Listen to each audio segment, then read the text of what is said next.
మహాదేవ గ్రహణానికి సంబంధించిన విషయాన్ని గురించి చెప్పుతూ ఉన్నాను. శ్రీ విశ్వావసనామ సంవత్సర భాద్రపద శుద్ధ పూర్ణిమ ఆదివారం నాడు 7వ తారీఖు 9వ నెల గ్రహణం చంద్రగ్రహణం రాబోతూ ఉన్నది. ఈ చంద్రగ్రహణము రాత్రి 9:56 ప్రారంభమవుతుంది. ప్రారంభమై రాత్రి 1:26 మోక్షమవుతుంది, ముక్తిని పొందుతుంది. మోక్షకాలం అది. మొత్తము 3:30 గ్రహణానికి సంబంధించిన సమయం.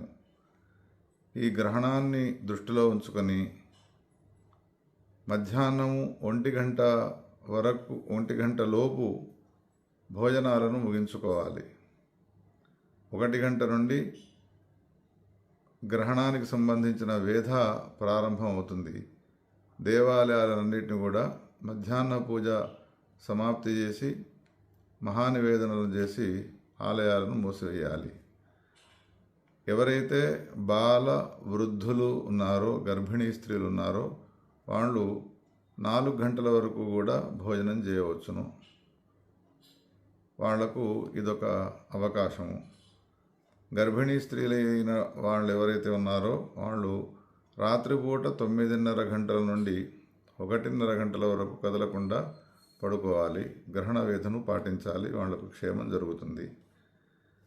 ఇక ఈ గ్రహణానికి సంబంధించిన విషయంలో ఎవరు గ్రహణాన్ని చూడకుండా ఉండాలి అనంటే శతభిష నక్షత్రము, పూర్వాభాద్ర నక్షత్రం వాళ్ళు, కుంభరాశి, మేష, వృషభ, మిథున రాశి వాళ్ళు ఈ గ్రహణానికి సంబంధించినటువంటి దృశ్యాన్ని చూడకుండా ఉండడం మంచిది. గ్రహణము ఏ నక్షత్రం పైన వచ్చినదో, ఏ రాశుల పైన వచ్చినదో, కుంభ, మేష, వృషభ, మిథున రాశుల వారు గ్రహణం తెల్లవారి ఆ గ్రహణ సంబంధమైనటువంటి దానాన్ని ఇచ్చి గ్రహణ వేధి నుండి బయటపడే అవకాశం ఉన్నది.